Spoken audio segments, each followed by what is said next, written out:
बात छीन छोड़ के इसलिए नहीं आएगी कि ये तो घटना सुनियोजित इसलिए आप कह सकते हैं कि पहले भी बार बार जो था वो लड़का जाता था इनके पास, इनके दुकान पे जाता था, और ये तो घटना पहले से ही बनाई गई थी, और इसके बाद मना करने के बावजूद भी जो है वो तब जाकर के इस घटना को अंजाम दिया। तो एक घटना, ये तो ऐसे नहीं कि कोई छीन छोड़ के लिए घटना ऐसा किया गया, इसमें तो साफ साफ जाहिर हो रहा है कि नहीं, इसको जानबूझ करके ही ऐसा किया गया। शकील मियां के लिए, शकील मियां को कौन सा सजा मिलना चाहिए? हम न्यायालय से सख्त फांसी से भी ज्यादा सख्त जो हो सके वो सजा की मांग करते हैं इस तरह के अपराधियों के लिए, चाहे उसका नाम शकील हो चाहे उसका नाम संतोष हो। एनसी सेना के राष्ट्रीय अध्यक्ष संतोष रेणु यादव, जो कि किसी परिचय के मोहताज ये नहीं है, अभी आए हुए हैं ये नीलम देवी के घर पे, पीड़िता से मिले भी हैं, उनके भाई से भी बात की, उनके बेटा से भी बात की और उनके परिजन से भी बात की है। संतोष रेणु यादव जी, एक चीज बताइए कि इस घटना को आप किस नज़र से देख रहे हैं? ये जैसे जो सामान्य जो घटनाएं जो होती है, जैसे पिछले करीब करीब 8 साल से हम पूरे देश में विभिन्न राज्यों में इस तरह की घटनाएं घटित होती है, हम जाते रहते हैं। ये बिल्कुल एक, हम कह सकते हैं कि कहीं न कहीं सुनियोजित घटना है कुछ लोगों के द्वारा। हाँ, कुछ लोग इसे पूरे समुदाय को घेरना चाहते हैं, लेकिन ऐसी बात नहीं है। कुछ लोगों के द्वारा सुनियोजित घटना है, जो हो सकता है छीन छोड़ करने के पर्पज से भी ऐसा कर सकता है। बाकी तो जो चीज़ें हैं वो प्रशासन इसकी तहकीकात कर रही है। नहीं, लेकिन ये बात छीन छोड़ के इसलिए नहीं आएगी कि ये तो घटना सुनियोजित इसलिए आप कह सकते हैं कि पहले भी बार बार जो था वो लड़का जाता था इनके पास, इनके दुकान पे जाता था, और ये तो घटना पहले से ही बनाई गई थी, और इसके बाद मना करने के बावजूद भी जो है वो तब जाकर के इस घटना को अंजाम दिया। तो एक घटना, ये तो ऐसे नहीं कि कोई छीन छोड़ के लिए घटना ऐसा किया गया, इसमें तो साफ साफ जाहिर हो रहा है कि नहीं, इसको जानबूझ करके ही ऐसा किया गया। देखिए, होता है क्या कि ये हमको भी मालूम चला है कि पहले भी वो दुकान पे आया करता था। तो हो सकता है, जैसे देखिए, छीन छोड़ इसलिए भी हम कह सकते हैं कि वो देखता होगा आकर के कि कब जाता है सामान लाने के लिए या कब क्या करने के लिए। ऐसा भी होता है कि दुकानदार लोग जाते हैं तो पैसा लेकर के जाते हैं सामान लाने के लिए। अब वो जब देखा कि भाई आ रहा है मार्केट से, तो हो सकता है कुछ पैसा वगैरह होगा, ऐसा कुछ हो सकता है, इस तरह के भी मैटर हो सकती है। बाकी तहकीकात की जा रही है प्रशासन के द्वारा, और हमने बात किया पीड़ित परिवार से भी हमने बात किया। उनका एक बाइट आया था कि अगर प्रशासन और सरकार अगर 72 घंटे के अंदर अगर उस हत्यारे को गिरफ्तार नहीं करती है तो हम भी कड़ा एक्शन ले लेंगे।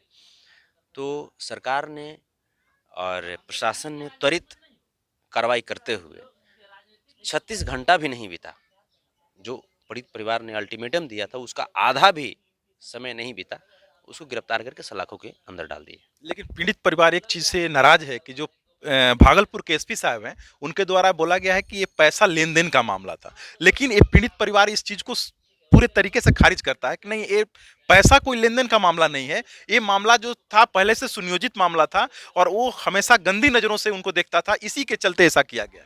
हम इस घटने के बाद जब इस तरह की बात है, हम एसपी साहब से बात करेंगे और बात करके फिर हम देखते हैं, समझते हैं इस चीज़ को। और उस लड़के के लिए आप और परिवार के लिए आप क्या न्याय का?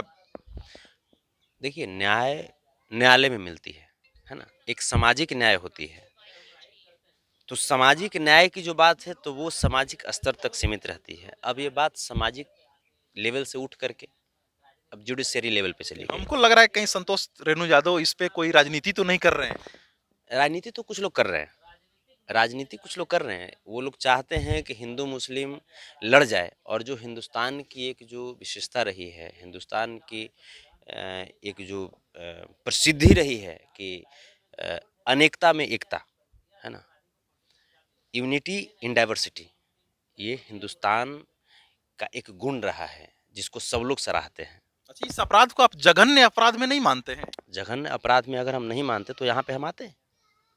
अगर आपने अभी बोला कि ये छोटी मोटी कोई घटना हो सकती है, लेकिन ये तो जघन्य अपराध है। हमने छोटी मोटी घटना नहीं कहा, हमने ये कहा कि पिछले जो 8 साल में जो हम घूम रहे हैं, तो ये तमाम जो जगह पे जो घटनाएँ जो घटित हो रही हैं, ठीक इसी प्रकार के लोग कर रहे हैं, इसी प्रकार की मानसिकता वाले लोग कर रहे हैं। उनको किसी जाति, किसी धर्म, किसी संप्रदाय, किसी समुदाय में नहीं बाँट सकते। उसका एक अपना समुदाय है, चाहे वो हिंदू हो, चाहे वो मुस्लिम हो, चाहे वो सिख हो या ईसाई हो, अपराधियों का उसका एक अपना समुदाय है, वो कर रहा है। लेकिन कुछ लोग इस पे राजनीतिकरण कर रहे हैं। कुछ लोग से जैसे जो आरएसएस के खास करके जो लोग हैं, वो हमने देखा कुछ यूट्यूबरों को हमने देखा कि वो तमाम वो चीज़ को कर के वो कह रहे थे सरकार को माने घेरने के प्रयास कर रहे थे, यदुवंशी सेना को घेरने का प्रयास कर रहे थे। हमारा नाम लेकर के कुछ कमेंट किए जा रहे थे कि अब तक यदुवंशी सेना क्यों नहीं पहुंचा। यानी इस आप बात से आप डिनाई करते हैं। नहीं, आपसे तो सबको उम्मीद रहती है, जाहिर सी बात है कि आप कोई भी घटना होता है तो आप जाते हैं वहाँ पे, और जाहिर सी बात है कि आप ये सारे लोग जानते हैं कि आप सारे कहीं भी पूरे बिहार में घटना होता है तो आप उस जगह पे पहुंच जाते हैं, आप बेबाक बोलते भी हैं, तो आप जो है सो इसमें जाते हैं, इसमें के लिए हम लोग भी मैंने हर जगह आपको सपोर्ट करते हैं। लेकिन इस घटना को जो है सो आखिर इस एक चीज यहाँ पे मानिएगा कि ये इस प्रकार की घटना हमेशा मुस्लिम समुदाय के लोगों के द्वारा ही क्यों किया जाता है? मधुबनी में हमने देखा था आज के 2 साल पहले एक ब्राह्मण समाज के लोग थे जो 5 राजपूत समाज के लोगों को काट दिए थे। शिवहर में हमने देखा कि सुबोध राय की हत्या में तमाम राजपूत समाज के लोगों को ही नामजद अभियुक्त बनाया गया।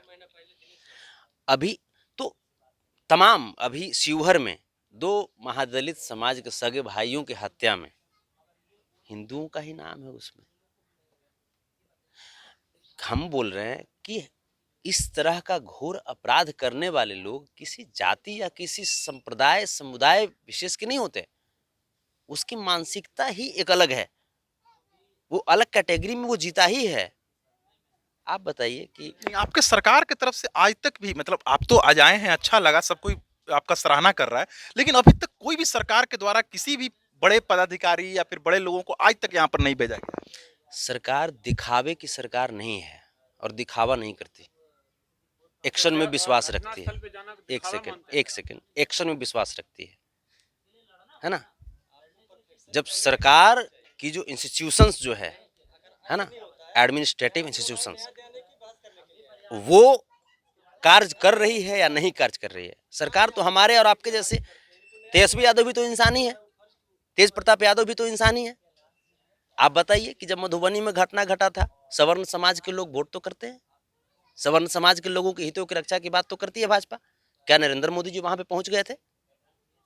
बताइए। नहीं, सरकार तो उस समय भी जो सरकार था, सरकार में तो उस समय भी नीतीश जी ही बैठे हुए थे। नहीं, आप ही बताइए। ठीक है, नीतीश कुमार जी नहीं पहुंचे, तो क्या तमाम बीजेपी के लोग पहुंच गए थे वहां पे?